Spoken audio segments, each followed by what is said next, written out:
एक तू सच्चा तेरा नाम सच्चा। अनंत पृष्ठ 1035। सतपुरुष बाबा फुल संदे वाले कहते हैं, वही रास्ते वही मंजिलें, वही मरहले वही मुश्किलें, सब हैं अपने अपने मुकाम पे बस, कभी तुम नहीं तो कभी हम नहीं।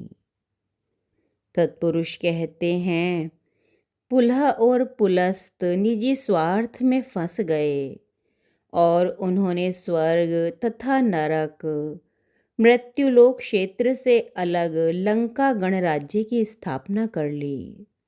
सप्तऋषि आचार मर्यादा, राष्ट्र नीति और न्याय के प्रतीक थे। स्वर्ग के सबसे बड़े न्यायाधीश यक्षराज कुबेर के भाई यमराज थे। जो भी देवलोक में अपराध करते थे उन्हें नरक में यानी स्वर्ग से नीचे के स्थान में, जो कि हरिद्वार से लेकर गंगा के किनारे किनारे गंगा सागर तक का नेपाल यानी कौशल राष्ट्र के नीचे का क्षेत्र है, वहाँ उन्हें काला पानी कर दिया जाता था।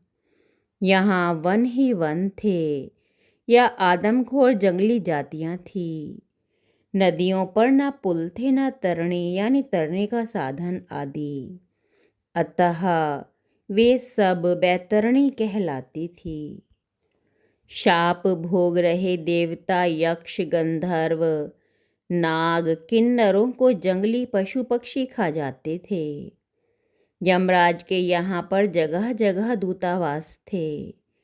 काशी इस लोक की राजधानी हुई।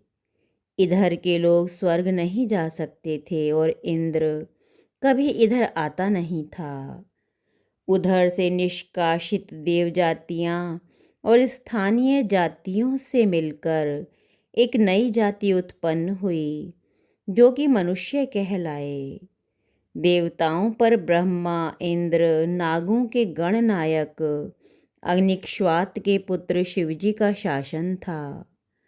महादेव शिव कश्मीर अनंतनाग बैरनाग शेषनाग तक्षशिला और कैलाश क्षेत्र के अधिपति थे।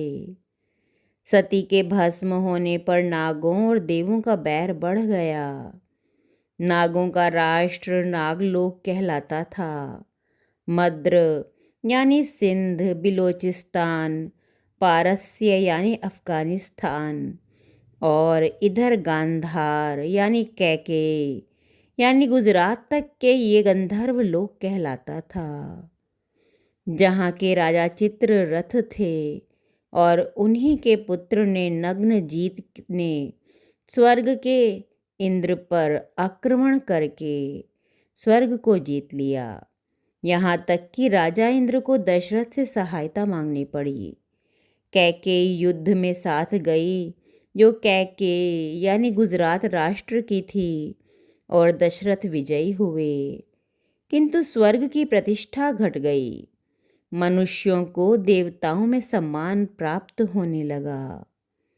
मुक्तिदाता सतपुरुष बाबा फुल संदे वाले फरमाते हैं कि हे देवपुत्रों, वह आदमी कभी भी नरक में प्रवेश नहीं करेगा जिसके दिल में सरसों के एक दाने के बराबर भी धर्म का प्रकाश होगा, और वह व्यक्ति कभी स्वर्ग की चौखट पर पैर भी नहीं रख सकेगा जिसके दिल में सरसों के दाने के बराबर भी गर्व होगा। एक तू सच्चा तेरा नाम सच्चा।